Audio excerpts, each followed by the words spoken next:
Hello everybody, welcome to Crafty Soup. My name is Misty and today is a layout process video featuring the Counterfeit Kit challenge, first challenge of the month to tell a love story. And this is nothing to do with romantic love, even though it was inspired by the Valentine's Day holiday. So I have a photo of me and my son, and he doesn't like to be on social media, so he is covered up there.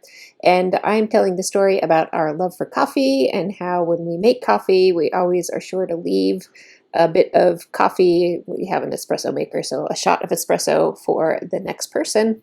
And that is our kind of little love language, and that will be the title of my layout. So I have my Counterfeit Kit, or actually this month I built 5 mini kits with my Counterfeit Kit challenge. And so I've got my 5th kit here that I'm going to use, and I'm specifically using this kit because that one coffee photo had red in it, and I actually desaturated that photo because it was so bright that it was just overwhelming. But I am going to roll with the red, and that will be the basis of my layout. And this red check pattern paper is perfect because it reminds me of a tablecloth, and that has to do with food, so it makes a lot of sense.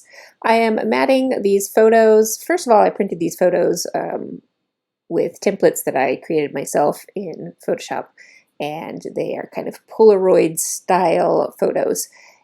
So I've got those printed out and I am matting them with a little bit of blue. My focal photo is getting matted with that floral print, and I did that because it's got all of the colors in it that I'm going to be using on this layout, which is kind of the primary red, blue, and yellow scheme, although my blue kind of leans towards teal a little bit. Now here I am adding some banners to my photos. I really was pretty sure this was going to be a design element of this layout, and I thought these were going to be fishtail banners, but when I started looking at this print, I'm like, why not just use the diagonals that are already there on the paper? So these ended up being these nice diagonal banners, and I'm going to roll with that element throughout the layout so that it will follow through on a lot of the elements on this page. And you can see I've got little strips there that are going to be for my journaling, and they've got that angle going on with them, so you can see I've started that design element already. So this is a very straightforward, simple layout, nothing too complicated about it. I've got just my horizontal row of photos with my focal photo holding a slightly different position from the other ones. And that leaves me space in the upper left-hand corner for my title, which I'm going to help, because it is a red alphabet set, I am going to offset it a little bit from that red check by having this branding strip be a design element with that angle on it to help separate those colors. And you can see I've built up my title that does say love language with these foam, I believe these are a Simple Stories product. So that is there, and I didn't have enough A's, so I have these upside down V's that I'm clipping off some excess foam from to finish creating the A shape. So I've got that fixed.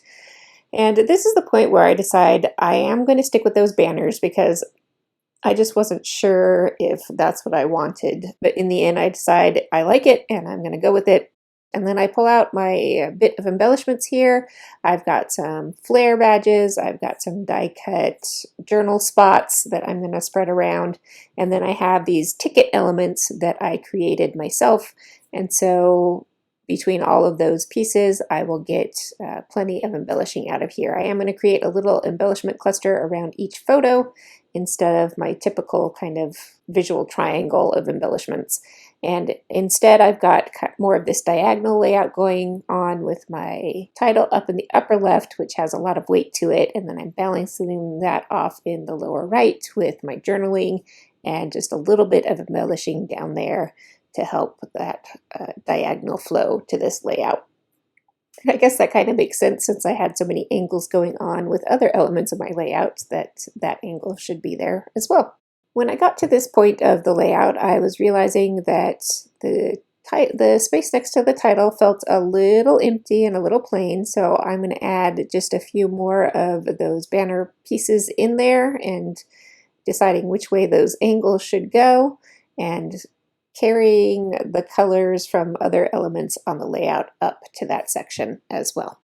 Now I did have a little bit of trouble with that die cut piece there that I was using to help fill in some of that space. It felt really awkward there, and what I end up deciding is that the weight of it needs to have the red at the top, and that felt more balanced to me. And so I've got my flare badge going on there, and I'm finishing up my little embellishment cluster at the bottom. So as I'm working on that journaling, I did need some more strips, so I did cut down another part of that yellow striped pattern paper, and on the back of that was that XOXO pattern, which had the branding strip up there under my title came off of that page. So in order to carry that black a little bit more through the layout, since that's kind of the only little spot of black there besides kind of a rim around the photos, I decided to cut apart one of those XOs and add it down to the bottom with my journaling, so that is another balancing bit to that.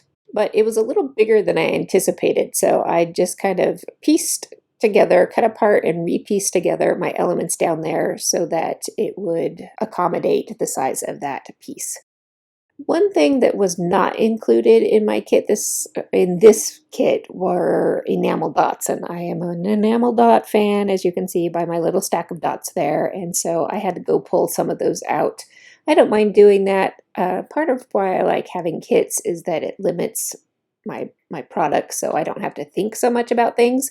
But I know that if I have that one thing that I'm really wanting, I can go grab it. So that's exactly what I did. And I've added a few touches here and there. And then I made sure my enamel dots on my title were all lined up straight. And that finishes off my layout for this time. I hope you'll check out the Counterfeit Kit Challenge group, totally free group. I'll leave you links below. And we offer lots of inspiration throughout the month to help you use your stash to create beautiful layouts. I'll be back next week with 2 more videos, so I hope you will join me then. I'll see you next time.